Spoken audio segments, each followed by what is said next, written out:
வணக்கம் நண்பர்களே, நான் SS மீடியா சேனலுக்காக கவிதா. இன்றைக்கு நாம் காணவிருப்பது மனக்குழப்பம் ஏற்படுவதும் கொரோனாவின் அறிகுறிகளில் ஒன்று என ஆய்வாளர்கள் தெரிவித்துள்ளனர். இது பற்றிய விரிவான தகவலை காணலாம்.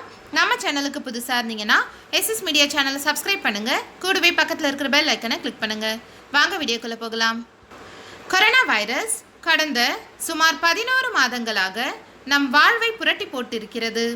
கொரோனாவை கட்டுப்படுத்த மாஸ்க் அணிவது, கைகளை சுத்தமாக வைத்துக் கொள்வது, தனி மனித இடைவெளி உள்ளிட்ட வழிகாட்டல்கள் அறிவுறுத்தப்படுகின்றன. எனினும் கொரோனாவுக்கு தடுப்பூசி மட்டுமே தீர்வு என்பது உறுதியாகிவிட்டது. உலக சுகாதார மையத்தின் தகவல் படி காய்ச்சல், வறட்டு இருமல், சோர்வு, தொண்டை வலி, மூச்சு விடுவதில் சிரமம், மூச்சு திணறல் ஆகியவை கொரோனா அறிகுறிகள் என்று தெரிவிக்கப்பட்டுள்ளது. இது போக உடல் வலி, வயிற்றுப்போக்கு, தலைவலி, சுவையின்மை, மனமின்மை, தோல் பிரச்சனைகளும் பரவலாக காணப்படாத அறிகுறிகள் என உலக சுகாதார மையம் கூறுகிறது. உடல் ரீதியான அறிகுறிகள் பற்றி மட்டுமே நாம் இத்தனை நாட்களாக கவனம் செலுத்தி வந்தோமே தவிர நரம்பியல் அறிகுறிகளுக்கு அதிக கவன ஈர்ப்பு கிடைக்கவில்லை. ஆனால் கொரோனா பாதித்தவர்களிடையே நரம்பியல் அறிகுறிகளும் இருப்பதாக ஆய்வாளர்கள் கூறுகின்றனர்.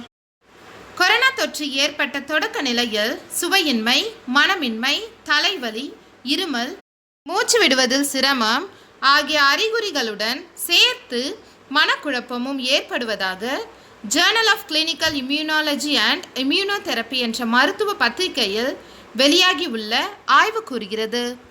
மனக்குழப்பத்துடன் சேர்த்து காய்ச்சலும் ஏற்பட்டால் கொரோனாவுக்கான முக்கிய அறிகுறியாக அதை கருத வேண்டுமென ஆய்வாளர்கள் கூறுகின்றனர். டெலிரியம் எனப்படும் இந்த மனக்குழப்பம் ஏற்படும் நபர்கள் இயல்பு நிலை தவறி கனவு நிலையில் இருப்பது போல உணர்வார்கள்.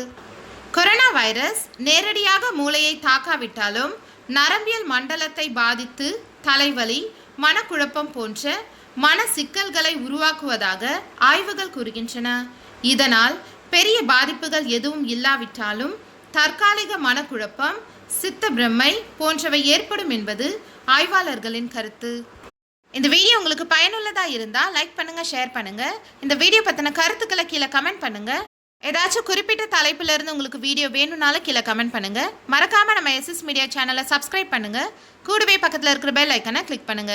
அப்பதான் நாங்கள் போடக்கூடிய டெய்லி அப்டேட்ஸ் உங்களை வந்து சேரும். மீண்டும் அடுத்த வீடியோவில் சந்திக்கலாம்.